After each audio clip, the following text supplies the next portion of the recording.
If you're pro-life, how can you be pro-vaccine? I hear this way too often, so let me clear this up for you. The most common vaccine that this argument is applied to is the MMR, which protects against measles, mumps, and rubella.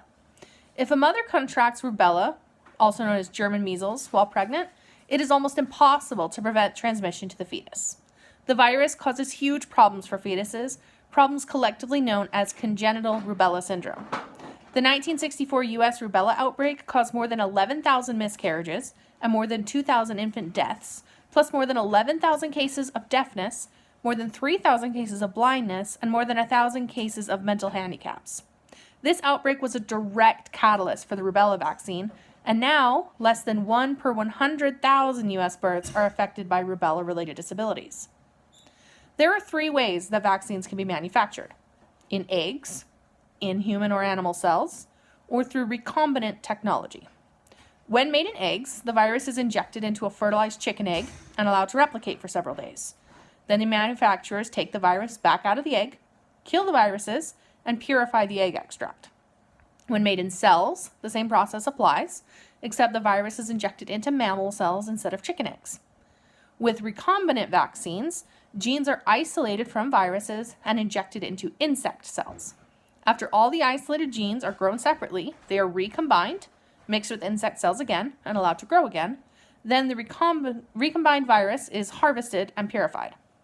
No matter how the virus for the vaccine is grown, it is purified during the manufacturing and no longer contains any cells from whatever medium the virus was grown in. Every batch of vaccines is tested for purity, and manufacturing standards must be met before it can go to market. Vaccines do not contain cells from aborted fetuses or any other animal cells, for that matter.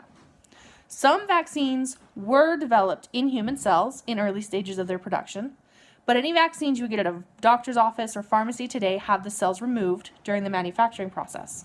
There are no human cells in the actual vaccines.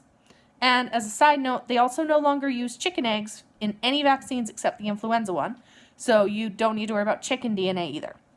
Even if you're allergic to eggs, the American Academy of Allergy, Asthma, and Immunology says the flu shot is safe to get in a doctor's office where they can monitor you for a reaction. It is true that 2 fetuses aborted in the 1960s were used for vaccine research and production. Keep in mind, this was before the 1973 Roe v. Wade decision that legalized abortion everywhere in the U.S.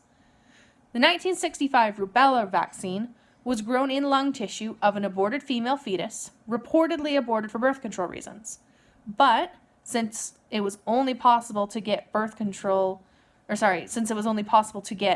abortion for the health of the mother, or in cases of rape in the 60s, it's most likely that this abortion was for the health of the mother, not for the reported birth control. Lung tissue from that aborted female fetus was used to grow the cells for the rubella vaccine in 1965. Lung tissue from a male fetus aborted at 14 weeks for the health of the mother in 1966 has also been used for pharmaceutical research, and cell lines from this fetus, but no actual fetal cells, have been used for hepatitis A, chickenpox, polio, rabies, and smallpox vaccines. But because this was not a voluntary abortion, it doesn't get as much pushback from the pro-life community. The main one they push back against is the MMR, which contains rubella, which that 1965 aborted female fetus cells were used, and that all rubella strains have been made from ever since. So, knowing this, if you oppose abortion for moral reasons, do you also have to oppose all vaccines made from cell lines from aborted fetuses? Are you complicit in the evil of abortions if you vaccinate? I mean, it's a big question. I understand why people are concerned by this, which is why someone wrote to the Vatican to ask about it. In the letter they wrote back, the Pontifical Academy stated, "As regards the diseases against which there are no alternative vaccines which are available and ethically acceptable, it is right to abstain from using these vaccines if it can be done without causing children, and indirectly the population as a whole, to undergo significant risks to their health. However, if the latter are exposed to considerable dangers to their health, vaccines with moral problems pertaining to them may also be used on a temporary basis. The moral reason is that the duty to avoid passive material cooperation is not obligatory if there is grave inconvenience. Moreover, we find in such a case a proportional reason in order to accept the use of these vaccines in the presence of the danger of favoring the spread of the pathological agent due to the lack of vaccination of children. This is particularly true in the case of vaccination against German measles, because of the danger of congenital rubella syndrome. This could occur, causing grave congenital malformations in the fetus when a pregnant woman enters into contact, even if it is brief, with children who have not been immunized and are carriers of the virus.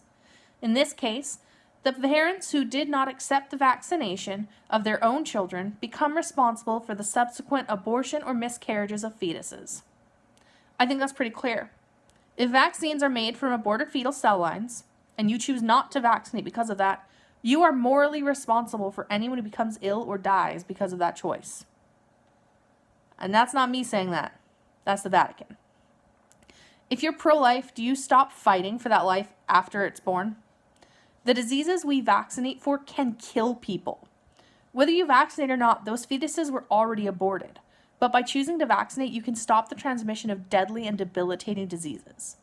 And if it bothers you that fetal cell lines are used in vaccines, put the energy you're using to protest vaccines toward lobbying for vaccines without aborted fetal cell lines. We can make them in other ways. Vaccines are overwhelmingly safe and effective.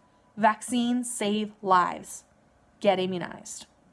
My sources for this video were the Mayo Clinic, CDC, CNN, Wikipedia, immunizealberta.ca, immunize.org, independent.co.uk, prochoice.org, and foodallergy.org. Thank you for watching, and if you enjoyed this video, please hit the thumbs up and the subscribe button. Thanks for watching. Bye!